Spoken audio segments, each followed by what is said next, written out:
सभी को नमस्कार। साहित्य शास्त्र में आज हम पढ़ेंगे काव्य के बारे में और काव्य लक्षण है उसके बारे में। संस्कृत काव्य शास्त्र में जो काव्य है उसके स्वरूप पर पर्याप्त विचार विमर्श हुआ है कि काव्य का स्वरूप कैसा होना चाहिए और काव्य है क्या, जिसमें विभिन्न काव्य संप्रदायों का विकास हुआ है और काव्य के प्रमुख तत्वों की चर्चा करते हुए काव्य लक्षण निर्धारित करने का प्रयास किया गया है। विद्वानों में मतभेद होने के कारण काव्य की कोई सर्वमान्य परिभाषा प्रस्तुत करने में सफल नहीं हो सके।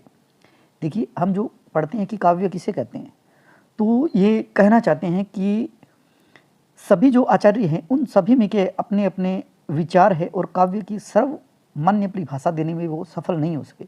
सभी ने काव्य की परिभाषा अपने स्तर पर दी है। देखिए, काव्य की कोई भी सर्वमान्य परिभाषा देने में वो सफल नहीं हो सके। आचार्यों ने अपने अपने मत को प्रमुखता देते हुए काव्य लक्षण निर्धारित किए कि काव्य के लक्षण क्या होने चाहिए, ये निर्धारित किए। वे सर्वमान्य नहीं कहे जा सकते।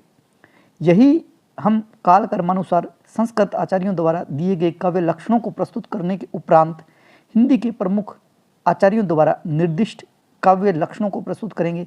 उसके बाद में हम अंग्रेजी के प्रमुख समीक्षक हैं उनके द्वारा काव्य जो है उसकी परिभाषा है उसका उल्लेख करेंगे। यानी हम समझ सकते हैं कि जो काव्य है उसकी परिभाषा क्या होनी चाहिए। तो ये इसकी परिभाषा देने में कोई भी एक सर्वमान्य परिभाषा नहीं हो सकती। सभी ने काव्य के लक्षण क्या होते हैं, यानी जो काव्य के लक्षण होते हैं ना, वो निर्धारित किए। कोई कहता है ये जो काव्य है वो लक्षण आधारित है, कोई कहता है शब्द आधारित है, कोई कहता है इसमें शब्द और अर्थ होता है। यानी काव्य की पर्टिकुलर कोई परिभाषा नहीं है। सभी ने अपने अपने स्तर से काव्य की परिभाषा दी है। और अब हम पहले पढ़ेंगे जो काव्य की परिभाषा है वो संस्कृत आचार्यों ने जो दी है उसके बारे में। उसके बाद में पढ़ेंगे हम जो हिंदी के आचार्य हैं उनके द्वारा जो काव्य की परिभाषा दी गई है। उसके बाद में अंग्रेजी जो समीक्षक है अंग्रेजी के, उनके द्वारा काव्य की परिभाषा दी गई उनके बारे में। तो शुरुआत करते हैं पहले संस्कृत आचार्यों द्वारा निर्दिष्ट काव्य लक्षण। यानी संस्कृत के जो आचार्य हैं उनके द्वारा पहले से निश्चित तय किए गए कि ये लक्षण होने चाहिए काव्य के अंदर। जैसे भामह ने कहा है, भामह जो संस्कृत आचार्य है 6वीं शताब्दी के है। भामह का अपना ग्रंथ है, उसका नाम है काव्य अलंकार। आपको ये भी याद करना है काव्य अलंकार जो ग्रंथ है ये किसका है, ये है भामह का। आपको ये भी याद रखना है कि भामह कौन सी शताब्दी के, तो 6वीं शताब्दी के, और उनका ग्रंथ है काव्य अलंकार। इसमें काव्य की परिभाषा देते हुए उन्होंने लिखा है शब्दार्थो सहितो काव्यम। ये अब एक एक बात नोट कर लीजिए। देखिए, प्रश्न बनने में बहुत आसान होती है कि सीधा ही प्रश्न आ जाता है कि शब्दार्थो सहितो काव्यम, ये जो परिभाषा है काव्य की ये किसने दी, तो भामह की। लेकिन आपको इस वीडियो में पहला जो वीडियो है उसमें समझना है, फिर हम जो परिभाषा हैं उनको याद करने के तरीके भी देखेंगे। तरीके बहुत आसान है, परिभाषा याद हो जाएगी, लेकिन हमें एक बार इस जो परिभाषा है उसको भी समझना है कि भामह ने काव्य अलंकार में शब्दार्थो सहितो काव्यम कहा है, तो शब्दार्थो सहितो काव्यम का अर्थ क्या है। ये इन्होंने कहा है काव्य अलंकार में कि शब्दार्थो सहितो काव्यम, यानी शब्द सहित, शब्द और अर्थ सहित जो काव्य होता है ना उसी को बोलते हैं काव्य। यानी शब्द और अर्थ के सहित भाव, यानी इन दोनों का सहभाव हो तो उसे काव्य कहते हैं। इस परिभाषा में सहित शब्द है वो अस्पष्ट है। सहित शब्द से दो तरह के अर्थ बनते हैं। दो अर्थ बनते हैं, कौन कौन से, देखिए। एक तो बनता है साहित्यिक सामंजस्य के रूप में और दूसरा बनता है हित सहित के अर्थ में। अभी देखिए, सहित का पहला अर्थ लिया गया है जो इस परिभाषा में अभिप्राय होगा कि शब्द और अर्थ के साहित्यिक सामंजस्य को ही काव्य कहा जाता है। देखिए, भामह की परिभाषा है शब्दार्थो सहितो काव्यम, यानी शब्द और अर्थ के सहित से क्या है, काव्य का सर्जन होता है, ये उन्होंने कहा है। अब इस सहित से भी दो तरह के अर्थ निकलते हैं। एक तो कहना चाहते हैं कि शब्द और अर्थ इन दोनों का साहित्य में जब प्रयोग करें और उनका सामंजस्य करें तो क्या बन जाता है, काव्य बन जाता है। यानी शब्द और अर्थ है उनका साहित्य में दोनों का प्रयोग करें, सामंजस्य करें तो काव्य बन जाता है। एक तो ये अर्थ निकलता, और एक और अर्थ निकलता है, जैसे दूसरा अर्थ लिया गया है कि ऐसा शब्दार्थ जो लोक कल्याणकारी हो। देखो, सहित का अर्थ हो गया लोक कल्याणकारी यहाँ, यानी ऐसा शब्दार्थ, शब्द और अर्थ जो लोक कल्याणकारी हो और सबका हित करने वाला हो, वो काव्य है। यानी शब्दार्थो सहितो काव्यम जो परिभाषा दी है ये दी है भामह ने। भामह की परिभाषा है शब्दार्थो सहितो काव्यम। ये भी हमें याद करना है। काव्य अलंकार इनका ग्रंथ है और भामह के द्वारा ये रचित है और 6वीं शताब्दी के। इन्होंने कहा है कि शब्द और अर्थ सहित जो लिखा गया है उसे काव्य बोला जाता है।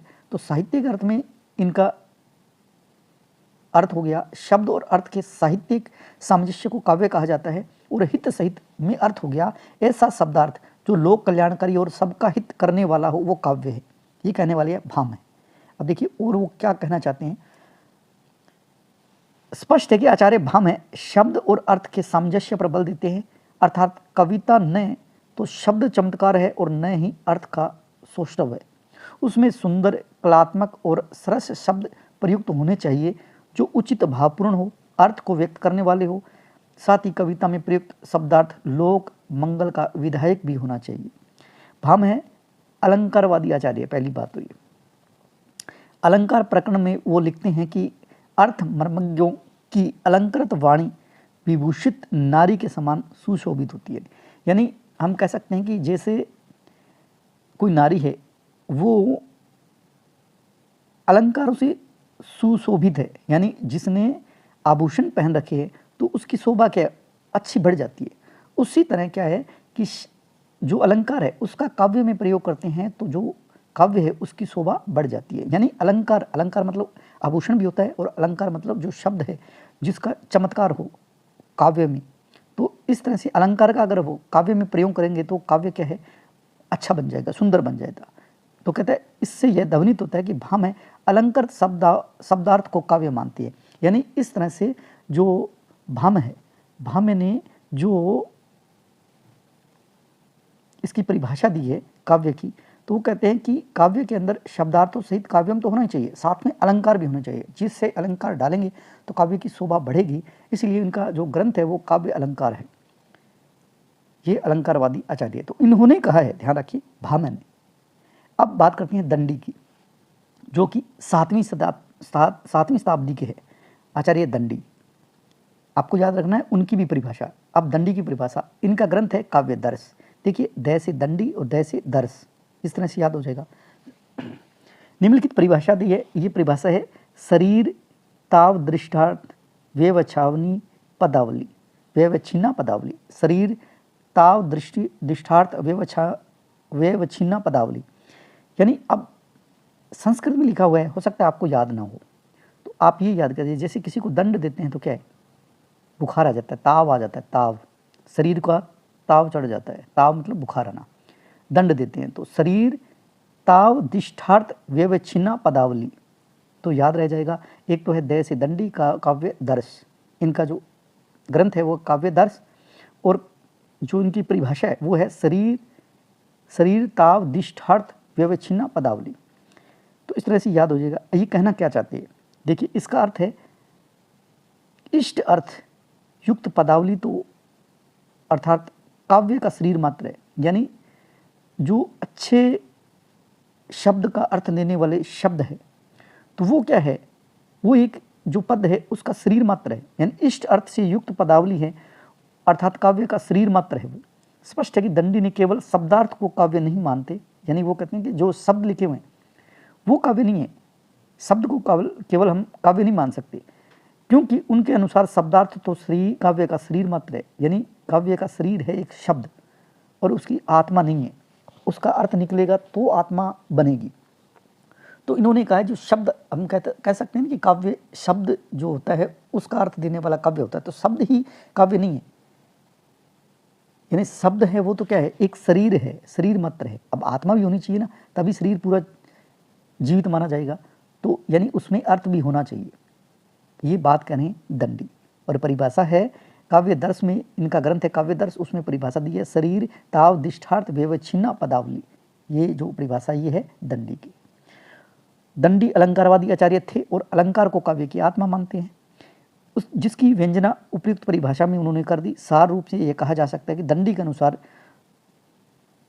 जो शब्दार्थ है अलंकार युक्त हो और अलंकार विहीन शब्दार्थ है, दंडी के विचार में काव्य नहीं कहा जा सकता, कि शब्द के बिना काव्य नहीं, ऐसा दंडी मानते हैं। वे शब्दार्थ को काव्य न मानकर शब्द को काव्य मानने वाली जगन्नाथ की परंपरा के प्रवर्तक है। दंडी ने इष्ट अर्थ व्यंजक पदावली को शरीर मानकर काव्य की आत्मा की खोज का मार्ग उद्घाटित किया है। यानी इन्होंने जो इष्ट अर्थ देने वाली पदावली है इसको माना है शरीर। अब बात करते हैं आचार्य वामन। आचार्य वामन है, इनके अनुसार देखते हैं, आचार्य वामन है वो 8वीं शताब्दी के। पहली बात तो आचार्य वामन ने रीति संप्रदाय है उसके प्रवर्तक आचार्य है वामन। पहली बात, आचार्य वामन 8वीं शताब्दी। देखिए वह लिखते हैं, वह ऐसे लिखते हैं, ऐसे ही 8 लिखते हैं, तो 8वीं शताब्दी। और रीति संप्रदाय के प्रवर्तक आचार्य है। और उनका ग्रंथ कौन सा है? देखिए काव्य अलंकार सूत्रवर्ती। ये सूत्रवर्ती जो ग्रंथ है, देखिए काव्य अलंकार भामे का था, लेकिन यहाँ सूत्रवर्ती और जुड़ गया। ये सूत्रवर्ती और जो है, सूत्र है ना वो वामन के है। सूत्र किसका है? वामन का है। आप याद करिए, काव्य अलंकार भामे का था और काव्य अलंकार सूत्रवर्ती वामन का है। और इन्होंने काव्य की परिभाषा दी है कि गुणा अलंकृत्यो शब्दार्थ्यो काव्य शब्द विद्यते, अर्थात गुण और अलंकार। देखिए उन्होंने शब्द और अर्थ की बात की थी, अब यहाँ क्या करें, ये गुण भी कह रहे हैं। गुण अलंकार से युक्त शब्दार्थ ही काव्य के नाम से जाना जाता है। आचार्य वामन ने भाम है और दंडी, जो पहले हमने पढ़ा है, भाम है और दंडी से कुछ आगे बढ़कर गुण है, उसको गुण से युक्त जो और अलंकार युक्त शब्दार्थ को ही काव्य की संज्ञा प्रदान की। देखिए उन्होंने तो कहा था कि अलंकार होने चाहिए, शब्द और अर्थ देने वाले होने चाहिए, लेकिन इन्होंने कहा है इसमें गुण भी होना चाहिए। यानी एक अन्य स्थान पर उन्होंने दोषहीनता को भी काव्य लक्षणों में स्थान दिया कि उसमें दोष नहीं होना चाहिए, तो वो क्या है? काव्य है। तो इन्होंने गुणा अलंकार यानी गुण भी कहा है, गुण भी होने चाहिए, अलंकार भी होने चाहिए, शब्द भी होने चाहिए, अर्थ भी होने चाहिए। ऐसे जो काव्य है वो शब्दों से विधान करते हैं, तो वो क्या है? काव्य है। देखिए काव्य की सबकी अलग अलग परिभाषा है। काव्य की हम निष्कर्ष रूप में हम अंत में देखेंगे कि इसकी परिभाषा क्या होनी चाहिए, लेकिन अभी हम अलग अलग पढ़ रहे हैं, सबकी अलग अलग परिभाषा है। ये गुण को भी शामिल करते हैं कि गुण और अलंकार से युक्त शब्दार्थ ही काव्य के नाम से जाना जाता है। यानी गुण होना चाहिए और अलंकार भी और शब्दार्थ भी। आचार्य वामन ने भाम और दंडी इन दोनों से कुछ आगे बढ़कर इसमें कहा है कि गुण युक्त और अलंकार युक्त शब्दार्थ को ही काव्य कहा जाता है। यानी गुण से युक्त और अलंकार युक्त शब्दार्थ को ही काव्य की संज्ञा दी है, ऐसा कहने वाले हैं आचार्य वामन। अब बात करते हैं आचार्य कुंतक की। देखिए कुंतक है आचार्य कुंतक, और इनका जो सिद्धांत है वो है वक्रोक्ति सिद्धांत।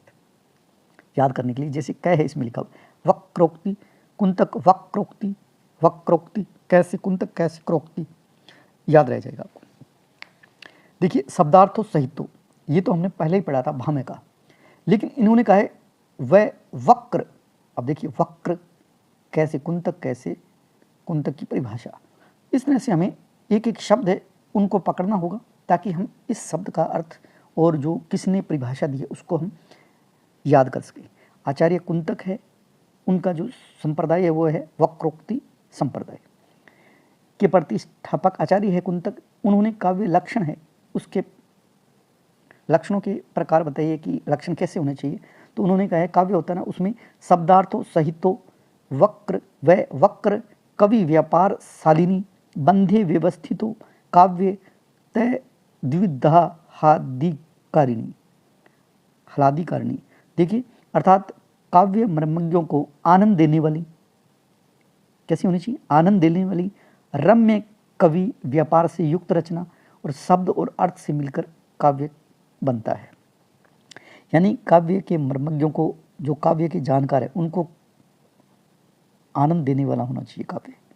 और रम्य कवि व्यापार से युक्त रचना और शब्द और अर्थ मिलकर काव्य कहलाता है। तो ये वक्र लिखाना, ये याद करना आचार्य कुंतक की परिभाषा है। अब कुंतक ने इसमें 4 लक्षण और बताए, कौन कौन सी? देखिए पहले उन्होंने कहा है मम्मट के काव्य लक्षण की विवेचना की है उन्होंने, अर्थात काव्य मर्मज्ञों को आनंद देने वाले रम्य कवि व्यापार से युक्त रचना और शब्द और अर्थ मिलकर काव्य कहलाते हैं। तो मम्मट ने काव्य लक्षण की विवेचना की है।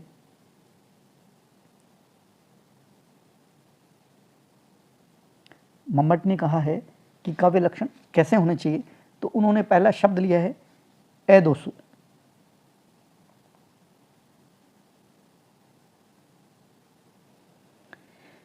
हमने मम्मट का यहाँ लिखा नहीं है ना, चलो इसको लिख लेते हैं अपने हाथ से। मम्मट है मम्मट, इसमें मैं आधा हो रहेगा। मम्मट ने काव्य लक्षण जो है, ये मम्मट है वैसे तो 12वीं शताब्दी के है, और आचार्य मम्मट ने एक अपना जो काव्य ग्रंथ है, ग्रंथ उसका नाम है काव्य प्रकाश। काव्य प्रकाश, आचार्य मम्मट का जो काव्य ग्रंथ है उसका नाम है काव्य प्रकाश। याद रखना है, 12वीं शताब्दी के मम्मट। मम्मट 12वीं शताब्दी के, देखिए ऐसे मैं और मैं 2 बार आया है तो 1 और 2, 12वीं शताब्दी। ग्रंथ है काव्य प्रकाश, ग्रंथ का नाम काव्य प्रकाश। इसमें उन्होंने एक परिभाषा दी है, इसमें उन्होंने कहा है तद दोषो शब्दार्थो, तद दोषो शब्दार्थो, शब्दार्थो से गुणा, से गुणा व न ले कृंति, से गुणा वलन कृंति, पुनः कवापी, पुनः कवापी। अब ये इस जो परिभाषा दी है इसमें उन्होंने क्या कहा है, देखिए आचार्य मम्मट 12वीं शताब्दी के, इनका ग्रंथ है काव्य प्रकाश, और उन्होंने परिभाषा दी है तद दोषो शब्दार्थो से गुणा वलन कृति पुनः क्वापी।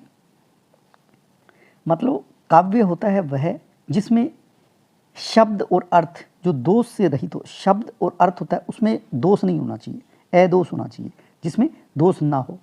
गुण से सगुणो यानी गुण से मंडित हो, गुण से मंडित हो, और कभी कभी अलंकार से रहित हो, सगुणो अलंकार रहित, सगुणो यानी गुण से सहित हो, और अलंकार कोई जरूरी नहीं है, कभी कभी अलंकार से रहित भी हो सकता है। इस परिभाषा के आधार पर काव्य के निम्न लक्षण बताइए। पहला उन्होंने कहा है अदोषो। देखिए आचार्य मम्मट 12वीं शताब्दी, ग्रंथ का नाम काव्य प्रकाश, और उसमें उन्होंने काव्य की परिभाषा दी है तद दोषो शब्दार्थो स गुणा वलंकृति पुनः क्वापी। यानी काव्य वह होता है जिसमें शब्द और अर्थ जो होते हैं उसमें दोष से रहित हो वो, और गुण से मंडित हो, और कभी कभी अलंकार से रहित भी हो सकता है। इस परिभाषा के आधार पर इन्होंने निम्न लक्षण बताए हैं। वो लक्षण है नंबर 1 अदोषो। अब अदोष मम्मट ने काव्य का लक्षण दोषहीनता माना है। आचार्य वामन और भोजराज ने भी अपनी परिभाषा में दोषहीनता का उल्लेख किया। पहले हमने पढ़ा वामन में उन्होंने भी कहा था दोषहीनता होनी चाहिए। आचार्य विश्वनाथ ने, अब देखिए आचार्य विश्वनाथ बहुत अच्छी बात करें, आचार्य विश्वनाथ ने दोषहीनता को काव्य परिभाषा में स्थान देना अनुपयुक्त माना है कि दोषहीनता ये तो नहीं हो सकता, क्योंकि जब हम कोई भी काव्य लिखेंगे तो दोष तो वाजिब है कि उसमें कहीं ना कहीं कैसे न कैसे आ ही जाएंगे। तो ऐसा तो नहीं हो सकता कि कोई काव्य लिखें और उसमें किसी प्रकार का दोष ना हो। आचार्य विश्वनाथ ने दोषहीनता को काव्य की परिभाषा में स्थान देना अनुपयुक्त माना है, क्योंकि दोषहीन काव्य आकाश कुसुमवत अर्थात असंभव है। यानी हम ऐसा संभव ही नहीं है कि हम कोई भी काव्य लिखें और उसमें दोष ना हो। दोष इतने सूक्ष्म और व्यापक होते हैं कि वे सावधान रहने पर भी उसकी रचनाओं में दोष आ ही जाते हैं। जब दोषहीन काव्य होता ही नहीं तो दोषहीनता को काव्य लक्षणों में स्थान देना कहाँ तक उचित है। ये विश्वनाथ करें। विश्वनाथ का यह मत है कि दोष के आ जाने से काव्य तब नष्ट नहीं होता। कि हम कोई भी काव्य लिखते हैं, हो सकता है उसमें किसी तरह का दोष आ ही जाता है, इसका मतलब ये नहीं है कि उसका काव्य तब जो होना चाहिए वो नष्ट हो जाता है, ऐसा नहीं होता। उसी प्रकार जैसे कीड़े द्वारा काटे गए रतन तब समाप्त नहीं होता। मान लो एक रतन है, उसको कीड़े ने काट लिया है, तो क्या वो रतन है उसका अस्तित्व समाप्त हो जाएगा? नहीं। हाँ, उसका मूल्य अवश्य कम हो सकता है। निष्कर्ष यह है कि दोष काव्य के सौंदर्य में व्याघात तो उत्पन्न करते हैं। हाँ, उसमें बुराई हो सकती है कुछ ना कुछ, किंतु उसका काव्य तब नष्ट नहीं हो सकता। देखिए आचार्य मम्मट ने तो कहा है कि ऐसा काव्य होना चाहिए जो दोष से हीन हो, यानी दोष नहीं होना चाहिए। ये बात आचार्य वामन भी कह रहे हैं और ये बात भोजराज भी कह रहे हैं, लेकिन आचार्य विश्वनाथ कह रहे हैं नहीं, ऐसा असंभव है। कोई ऐसा काव्य नहीं जो बिना दोष के संभव हो। उन्होंने तो उदाहरण भी दिए हैं कि ऐसा नहीं हो सकता, ऐसा जरूरी नहीं है कि जिसमें दोष ना हो और काव्य ना हो। ना, दोष हो भी सकता है, इसका मतलब ये नहीं है कि वो काव्य है उसका काव्यत्व नष्ट हो जाएगा, ऐसा नहीं है। उन्होंने 2 उदाहरण भी दिए आपके सामने। उसके बाद में मंबट ने कहा है सगुणों, यानी गुण सहित होना चाहिए। मंबट ने काव्य का गुण युक्त होना स्वीकार किए, पर आचार्य विश्वनाथ ने मंबट के काव्य लक्षण में सगुणों पद की आलोचना की है। उनके अनुसार सगुणों शब्दार्थों का विशेषण कदापि नहीं हो सकता। वस्तुतः गुण रस के धर्म है, शब्दार्थ के नहीं। गुण है वो क्या है, रस के धर्म है, शब्दार्थ के नहीं है। इस संबंध में आचार्य बलदेव उपाध्याय ने मंबट का पक्ष लेते हुए कहा है कि काव्य लक्षण के अंतर्गत सगुणों का उपयोग अनुचित नहीं है। रस की अभिव्यक्ति के लिए कवि गुण की सत्ता पर विशेष बल देता है, इसलिए मंबट का सगुणों पद अनुपयुक्त नहीं है। वस्तुतः सगुणी से सरसों की व्यंजना हो जाती है, यानी सरस जो व्यंजन है वो हो जाती है। हाँ, गुण हो सकते हैं, ऐसा नहीं कि बिना गुण के काव्य है वो असंभव हो। हाँ, गुण होना जरूरी भी है और उसके पक्ष भी किसी ने लिए हैं। तो अब बात करते हैं हम अलंकार करती पुनः क्वापी, यानी अलंकार होने चाहिए या नहीं होने चाहिए। देखिए, मंबट अलंकार को काव्य का अनिवार्य तत्व मानते हैं। उनके अनुसार अलंकार काव्य में तो होने चाहिए, पर वे काव्य में ऐसे तत्व नहीं हो जिनके अभाव में काव्य का काव्यत्व ही नष्ट हो जाएगा। अलंकार से रहित होने पर भी कोई सरस उक्ति कविता की श्रेणी में ही गिनी जाएगी। ये कहते हैं काव्य ठीक है, होने चाहिए, अच्छा लगता है काव्य होता है तो, अलंकार होता है तो। काव्य में अलंकार की व्याप्ति होती है, अलंकार उसमें होता है तो काव्य की शोभा बढ़ जाती है। लेकिन ऐसा नहीं है कि अगर काव्य में अलंकार रहित हो तो वो काव्य सरस नहीं है, ऐसा नहीं है, वो कविता की श्रेणी में भी गिना जाएगा। अलंकार पर विशेष बल देने वाले आचार्य मंबट ने इस मत की आलोचना की है। अलंकारवादी आचार्य जयदेव है, इन्होंने काव्य की परिभाषा दी है, यहाँ तक ही कहा है कि अलंकार काव्य में स्वाभाविक धर्म है, ये अपने आप ही आ जाते हैं कहते। इसी प्रकार जैसे उष्णता आग का धर्म है, जैसे आग है वो जलती है, आग है वो गर्मी देती है, वो उष्णता उसका धर्म है। अतः बिना अलंकार के कोई रचना काव्य में हो ही नहीं सकती। यानी हम काव्य को लिख रहे हैं तो उसमें अलंकार है वो क्या है, स्वाभाविक रूप से ही आ जाते हैं, ऐसा कहने वाले आचार्य जयदेव। और आचार्य जयदेव ने काव्य की परिभाषा दी है। आचार्य जयदेव ने क्या कहा है, अंगीकरोति ये काव्य शब्दार्थवन अलंकृति, यानी शब्द अर्थ और अलंकार। अशोन मन्यते कश्मादु क्षणन मंडल कृति, यानी जो काव्य को अलंकार विहीन मानता है वह अग्नि को उष्णता रहित क्यों नहीं मानता। वो कहता है कि अलंकार विहीन काव्य हो सकता है, तो फिर अग्नि को उष्णहीनता क्यों नहीं मान रहे कि अग्नि में उष्ण नहीं होते क्या। अगर ऐसा मान रहे हो कि अलंकार नहीं हो सकता तो इसमें आग में भी उष्णता मत मानो, ये बोल रहे हैं जयदेव। मंबट रसवादी आचार्य थे, अतः वे काव्य में अलंकारों की अपेक्षा गुण और रस पर विशेष बल देते हुए दिखाई पड़ते हैं। अब शब्दार्थों में वो क्या कहना चाहती है, चौथा गुण वो बता रहे आचार्य मंबट। इस विषय में विद्वानों में 2 वर्ग है। एक वर्ग उन आचार्यों का है जो काव्य को शब्दार्थों स्वीकार करते हैं, यानी ऐसे आचार्य है जो कहते हैं कि जो काव्य है वो शब्दार्थ है, यानी शब्द और अर्थ से ही काव्य बनता है। मंबट इसी वर्ग के आचार्य मंबट है, उन्होंने यही कहा है। इसके अतिरिक्त आचार्य भाम है, वामन और रुद्रट ने काव्य में शब्दार्थ स्वीकार ने, इसके अतिरिक्त ये भी है भाम है, वामन, रुद्रट आदि ने भी काव्य को शब्दार्थ स्वीकार किया है। इस मत के अनुसार काव्य न तो शब्द और सौष्ठव का फल है और न ही अर्थ के सौंदर्य का विलास प्रयुक्त शब्द, और दोनों ही काव्य पद की सृष्टि करती है। यदि काव्य में शब्द सृष्टि मान लिया जाए तो गुण, अलंकार और दोषहीनता आदि का काव्य में कोई संबंध नहीं रहेगा, क्योंकि केवल शब्द से ही नहीं अपितु शब्दार्थ से भी संबंध रखते हैं। शब्दार्थ के स्थान पर काव्य को शब्द मानने वाले आचार्य दंडी है। विश्वनाथ और पंडित जगन्नाथ, इनके अनुसार काव्य शब्द की ही प्रधानता है, अर्थ तो गौण। अब देखिए इन्होंने कहा है कि शब्द है ना उसकी प्रधानता होती है काव्य में, अर्थ तो गौण रूप से स्वतः ही उसका अनुयायी बनकर ही आ जाता है। वस्तुतः यह विवाद अधिक तरह संगत नहीं है, क्योंकि शब्द और अर्थ एक दूसरे से भिन्न है। अतः काव्य को शब्दार्थ कहना अनुपयुक्त नहीं कहा जा सकता। यानी शब्दार्थ तो उन्होंने कहा शब्द और अर्थ से ही क्या काव्य बनता है, तो उनकी बात भी सही है। सीधा शब्द से नहीं बनता और अर्थ और शब्द दोनों से मिलकर बन सकता है, तो अतः काव्य को शब्दार्थ कहना तो अनुपयुक्त नहीं कहा जा सकता, क्योंकि शब्द और अर्थ से काव्य बन सकता है। आचार्य विश्वनाथ 14वीं शताब्दी के हैं और इनका जो ग्रंथ है वो है साहित्य दर्पण। आचार्य विश्वनाथ 14वीं शताब्दी और साहित्य दर्पण। देखिए विश्व है वो क्या है, पूरा का पूरा दर्पण में दिखता है, ये संसार है वो इस दर्पण में दिखता है। तो आचार्य विश्वनाथ है उसका जो ग्रंथ है वो है साहित्य दर्पण। विश्वनाथ ने मम्मट के काव्य लक्षण का तर्कपूर्ण खंडन किए। उन्होंने काव्य की निम्न परिभाषा प्रस्तुत की है, वो कहते हैं वाक्य रसात्मक काव्य अर्थात रसों से पूर्ण वाक्य ही काव्य है।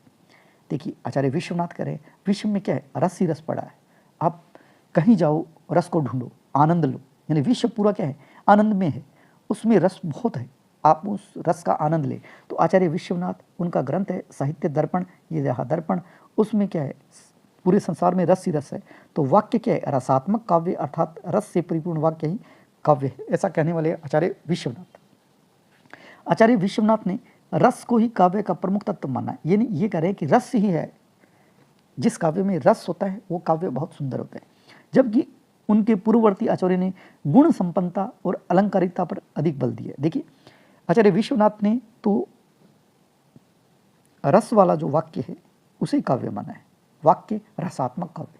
लेकिन इससे पहले हमने जो भी पढ़ा, जैसे आचार्य भाम है, दंडी, तो उन्होंने क्या कहा, उन्होंने लगभग गुण संपन्नता और अलंकारिकता और शब्द अर्थ पर अधिक बल दिया था। बाबू गुलाब राय ने इस परिभाषा को स्पष्ट करते हुए कहा है, रसात्मक से काव्य की अनुभूति जो पक्ष है और वाक्य कला पक्ष की अभिव्यंजना होती है। हम अगर रस की बात करते हैं ना, रसात्मक से काव्य की अनुभूति पक्ष की, और वाक्य से जब हम वाक्य की बात करते हैं तो वाक्य से कला पक्ष की अभिव्यंजना होती है। पर इस परिभाषा में रस की व्याख्या उपेक्षित है। अब बात करते हैं पंडित जगन्नाथ, जो कि 17वीं शताब्दी के, पंडित जगन्नाथ 17वीं शताब्दी, और उन्होंने ग्रंथ दिए रस गंगाधर। पंडित जी है, आपने शक्तिमान देखा होगा, उसमें गंगाधर है, वो पंडित जी होते हैं। तो पंडित जगन्नाथ रस गंगाधर उनका ग्रंथ है। उन्होंने काव्य लक्षण की परिभाषा दी है, रमणीय प्रतिपादक शब्द काव्य, यानी रमणीय अर्थ का प्रतिपादन करने वाले शब्द ही क्या है, काव्य है। इस परिभाषा में रमणीय जो शब्द है वो अस्पष्ट है। कैसे? बाबू गुलाब राय ने रमणीय शब्द का अर्थ मन को रमाने वाला या लीन करने वाला बताया, अर्थात रस में जो लीन मन आनंद से व्याप्त हो जाता है, यानी रमणीयता के अंतर्गत रसात्मकता भी आ जाती है। इसके अतिरिक्त अलंकार आदि में चमत्कार भी हो जाता है। तो रमणीय प्रतिपादक शब्द काव्यम, ऐसा कहने वाले हैं पंडित जगन्नाथ। अब हम बात करते हैं जो हिंदी के जो आचार्य हैं, इन्होंने काव्य लक्षण की क्या परिभाषा दी है। हिंदी आचार्यों ने, हिंदी के रीतिकालीन आचार्यों ने संस्कृत के आधार पर अनेक काव्य लक्षण प्रस्तुत किए। संस्कृत के जो आचार्य थे उनसे ही उन्होंने प्रेरणा ग्रहण करते हुए काव्य लक्षण प्रस्तुत किए। उनमें मौलिकता का अभाव है, यानी उन्होंने अपनी तरफ से कुछ भी नहीं दिया था। वो संस्कृत के आचार्य थे, उन्होंने उन्हीं का अनुसरण करते हुए रीतिकाल में काव्य की परिभाषा दी। एक आचार्य हुए चिंतामणि, उन्होंने मम्मट के काव्य प्रकाश को, जो मम्मट का काव्य प्रकाश है उसको उपजीवीय ग्रंथ बनाकर काव्य लक्षण की परिभाषा दी है। और उन्होंने कहा है, सगुण अलंकार सहित दोष रहित जो होई, शब्द अर्थ वारो कवित विबुध कहत सब कोई। यानी मम्मट ने चिंतामणि के काव्य लक्षण में केवल इतना ही अंतर है कि यहाँ अलंकारों की स्थिति वैकल्पिक न होकर अनिवार्य हो गई है। यानी चिंतामणि है वो कहते हैं अलंकार होने चाहिए इसमें, बस इतना ही इन दोनों में अंतर है। मम्मट और चिंतामणि का जो काव्य लक्षण में उसमें अंतर है वो यहाँ है कि अलंकारों की स्थिति वैकल्पिक होकर न होकर अनिवार्य हो गई है, ये जरूरी मानते हैं। बस वहाँ वो कोई जरूरी नहीं मानते, ये जरूरी मानते हैं। सगुण अलंकार सहित, ये कहते हैं अलंकार सहित होना चाहिए। और दोष रहित जो होई, शब्द अर्थ वारो कवित विविध कहत सब कोई। कुलपति मिश्र ने मम्मट को भी आधार बनाकर फिर अपना काव्य लक्षण है उसको प्रस्तुत किया है कुलपति मिश्र ने। वो कहते हैं, दोष रहित अरु गुण सहित कछुप। देखिए कुलपति और यहाँ से एक शब्द निकालना है, कछुप। कैसे? कुलपति कछुप, दोष रहित अरु गुण सहित कछुप अलप अलंकार, शब्द अर्थ सो कवित है ताको करो विचार। यानी ये कहना चाहते हैं कि दोष रहित हो, गुण सहित हो और कुछ अलंकार युक्त हो, तो वो शब्दार्थ क्या बन जाते हैं, कविता कही जा सकती है, या उसको कह सकते हैं काव्य है। आधुनिक युग में हिंदी समीक्षकों ने काव्य पर मौलिक ढंग से विचार किया और उन्होंने सर्व प्रमुख आचार्य रामचंद्र शुक्ल, महावीर प्रसाद द्विवेदी और बाबू गुलाब राय आदि जो आते हैं। अब महावीर प्रसाद द्विवेदी जी ने काव्य लक्षण की क्या परिभाषा बताइए। आचार्य महावीर प्रसाद द्विवेदी जी वो कहते हैं, किसी प्रभाव उत्पादक और मनोरंजक लेख, बात या वक्रता यानी बोलने का जो टेढ़ापन है उसका नाम ही क्या है, कविता है। यानी ऐसा हो जो कोई भी किसी प्रभाव उत्पादक हो, यानी कोई भी काव्य ऐसा होना चाहिए कविता जो प्रभाव का उत्पादन करे, मनोरंजन लेख हो, या बात या हम बोलते हैं वो क्या है, वक्र टेढ़ी दृष्टि उसको बोलने की, वो क्या है, कविता है। इस अर्थ में कविता अत्यंत व्यापक हो जाती है, गद्य और पद्य दोनों ही रूपों में हो सकती है। इसमें दो गुण होने चाहिए, एक तो प्रभाव डालने वाली क्षमता होनी चाहिए और एक दूसरी आनंद प्रदान करने वाली शक्ति होनी चाहिए, यानी मनोरंजक और प्रभाव उत्पादक होने चाहिए। इसके अतिरिक्त काव्य के संबंध में अन्य उक्तियां भी मिलती हैं। कविता प्रभावशाली रचना है जो पाठक और श्रोता के मन पर आनंददायी प्रभाव डालती है, ये कहने वाले हैं आचार्य महावीर प्रसाद द्विवेदी जी। ये परिभाषा भी महावीर प्रसाद द्विवेदी जी के बहुत बार पूछी गई है। ये मनोभाव शब्दों का रूप धारण करते हैं, वही कविता है, चाहे वह पद्यात्मक हो चाहे गद्यात्मक हो, ऐसा कहने वाले हैं महावीर प्रसाद द्विवेदी जी। इन पंक्तियों से इतना अवश्य पता चलता है कि कविता हृदय पर प्रभाव डालने वाली वस्तु है। अब बाबू गुलाब राय क्या कहते हैं, काव्य संसार के प्रति कवि की भाव प्रधान मानसिक प्रक्रियाओं की श्रेय और प्रेय देने वाली अभिव्यक्ति है। अब देखिए, काव्य है वो संसार के प्रति कवि की भाव प्रधान मानसिक प्रक्रिया है, वो क्या देती है, एक तो श्रेय देती है और एक प्रेय देने वाली अभिव्यक्ति है। यानी कोई भी कवि है वो अपने भाव प्रधान क्रियाएं करता है, उसमें श्रेय देने वाली, श्रेय मतलब होता है जो कल्याणकारी हो, ऐसा श्रेय जो है ना, इस शब्द का अर्थ है जो कल्याणकारी हो, श्रेष्ठ हो, जिसमें आत्मा का वास्तविक उत्थान हो, ऐसी कविता होनी चाहिए, ऐसा काव्य होना चाहिए।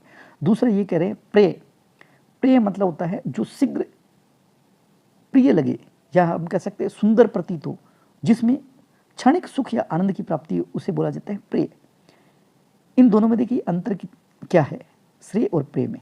श्रेय होता है ना, वो क्या है, श्रेय कल्याणकारी होता है, श्रेष्ठ होता है, कठिन होता है, संघर्षपूर्ण होता है, परम शांति देने वाला होता है, मोक्ष को प्रदान करने वाला होता है, आत्मिक उन्नति प्रदान करने वाला होता है श्रेय। और जो प्रेय मार्ग है, प्रेय ये क्या है, प्रेम मार्ग है, प्रिय और आकर्षक होता है, सुख और आनंद को प्रदान करने वाला होता है, बंधन युक्त होता है, भ्रम युक्त होता है और दुख देने वाला होता है। ये ध्यान रखना, क्योंकि ये सुंदर प्रतीत होने वाली कल्पना है। तो काव्य है वो संसार के प्रति कवि की भाव प्रधान मानसिक प्रक्रिया है, जो हमें क्या है, कल्याणकारी भी होती है, श्रेष्ठ भी होती है, जो आत्मा को वास्तविक उत्थान करने वाली भी होती है, और प्रिय देने वाली यानी प्रिय और आकर्षक भी होती है। ऐसी अभिव्यक्ति क्या है, काव्य है, ऐसा कहने वाले गुलाब राय। इस परिभाषा में, इस जो परिभाषा है उसमें अनुभूति पक्ष और भाव प्रधानता को ही काव्य का मूल आधार माना गया। अनुभूति पक्ष यानी देखिए अनुभूति जो उन्होंने महसूस किया है, और भाव प्रधान यानी जो उसकी भावनाएं, उसको काव्य का मूल आधार माना गया है। क्योंकि प्रिय शब्द कला पक्ष की ओर इंगित करता है। ये प्रिय है ना, ये प्रिय शब्द ये क्या है, ये कहना चाहते हैं कि ऐसे शब्दों का इस्तेमाल किया जाए जो प्रेम मार्ग की ओर ले जाए, हमें प्रिय लगे और आकर्षक लगे, हमें सुखदायी हो। लेकिन ये ऐसे शब्द ना वो बंधन युक्त होते हैं, भ्रम पैदा करने वाले हैं, दुख देने वाले होते हैं। अब बात करते हैं पाश्चात्य समीक्षक है उनके द्वारा जो निर्दिष्ट काव्य लक्षण, यानी जो पहले से जो पाश्चात्य समीक्षक है उनके द्वारा पहले से निर्धारित किए गए भाव है, वो कौन कौन से काव्य लक्षण के हो सकते हैं। पाश्चात्य समीक्षकों ने काव्य के जो लक्षण बताए उनमें कुछ भाव पक्ष को प्रधानता देकर चले हैं और कुछ कला पक्ष को, कुछ भाव प्रधान भी है और कुछ कला पक्ष के। इन समीक्षकों में से कुछ समीक्षकों को निर्दिष्ट काव्य लक्षण प्रस्तुत किए वो इस प्रकार है। जैसे मैथ्यू अर्नाल्ड, ये कहते हैं कविता मूल रूप से जीवन की आलोचना है। ध्यान रखना, ये लिखा आएगा कविता मूल रूप से जीवन की आलोचना है। ये किसने कहा था, ये कहने वाले हैं मैथ्यू अर्नाल्ड। यानी poetry at bottom is the criticism of life, यानी कविता मूल रूप से जीवन की आलोचना है। Poetry at bottom is the criticism of life, ये कहने वाले हैं मैथ्यू अर्नाल्ड। इस परिभाषा में काव्य लक्षण निर्दिष्ट नहीं होता, पर इतना अवश्य कहा जा सकता है कि कविता जीवन से गहरा संबंध है। यानी कविता है उसका जीवन से गहरा संबंध है। यानी कविता मूल रूप से क्या है, जीवन की आलोचना है। जो उसने जीवन में देखा है ना, उसकी आलोचना प्रस्तुत कर रही है।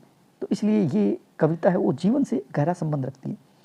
और ये जो परिभाषा देने वाले हैं मैथ्यू अर्नाल्ड। अभी मैं पढ़ा रहा हूँ और आपने मेरा जो चैनल है उसको अभी तक सब्सक्राइब नहीं किया है तो प्लीज़ इसे सब्सक्राइब करिए ताकि आने वाली वीडियो आप तक पहुँच सके। उसके बाद में है कोलरिज। कोलरिज ने क्या कहा है? कोलरिज ने कहा है सर्वोत्तम व्यवस्था। कोलरिज ने कहा है कि सर्वोत्तम व्यवस्था में सर्वोत्तम शब्द ही कविता है। ये परिभाषा देने वाले हैं कोलरिज। यानी poetry is the best word in the best order. Poetry is the best word in the best order, यानी सर्वोत्तम व्यवस्था में सर्वोत्तम शब्द ही कविता है या काव्य है। ये परिभाषा काव्य में अभिव्यक्ति पक्ष और कला पक्ष को ही प्रधानता दी गई, इन दोनों की प्रधानता दी गई इसमें। इस तरह से हमने जो काव्य है उसकी परिभाषा देने की कोशिश की है। लेकिन अब सभी ने क्या है, चाहे वो संस्कृत के आचार्य हो, चाहे हिंदी के आचार्य हो और चाहे पाश्चात्य विचारक हो, इन सभी ने जो काव्य की परिभाषा दी है इन सभी का निचोड़ देखें हम, यानी सारांश देखें, तो काव्य की जो परिभाषा है वो बनती है कि मानव ने क्या अनुभूति की है, मानवीय अनुभूति क्या है, मनुष्य ने क्या सोचा है अपने जीवन में और अपनी अनुभूति क्या प्रस्तुत की है। तो उसकी अनुभूति क्या है, उसकी भाषा और उसकी अभिव्यक्ति क्या है, उसने क्या बोला है। उसके बाद में उसमें अभिव्यक्त करने में कलात्मकता कितनी ली है उसने, कलात्मकता यानी उसमें कला पक्ष कितना प्रदान किया है। इन गुणों के आधार पर हम कह सकते हैं जो मानवीय अनुभूतियों की भाषा के माध्यम, देखिए अब इसकी परिभाषा हम सारांश रूप में प्रस्तुत करें तो हो सकता है कि मानवीय अनुभूतियों की भाषा के माध्यम से की गई रसात्मक, मानव ने जो अनुभूत किया है, जो महसूस किया है, उसको अपनी भाषा के माध्यम से रसात्मक और कलात्मक, यानी हमने लिख दिया रसात्मक और कलात्मक अभिव्यक्ति कविता है। यानी मनुष्य ने जो महसूस किया उसको हमने रसात्मक और कलात्मक रूप से अभिव्यक्ति दी है, वो कविता है। यानी जैसा हमने महसूस किया उसको हमने चाहे गद्य में लिखा, चाहे पद्य में लिखा, चाहे कविता में लिखा, तो वो क्या है, एक काव्य है। ये काव्य की परिभाषा है। आज की वीडियो में इतना ही। नेक्स्ट टॉपिक के साथ फिर मिलते हैं अच्छे वीडियो के साथ। तब तक के लिए स्वस्थ रहे, मस्त रहे, पढ़ते रहे, पढ़ाते रहे। जय हिंद, जय भारत।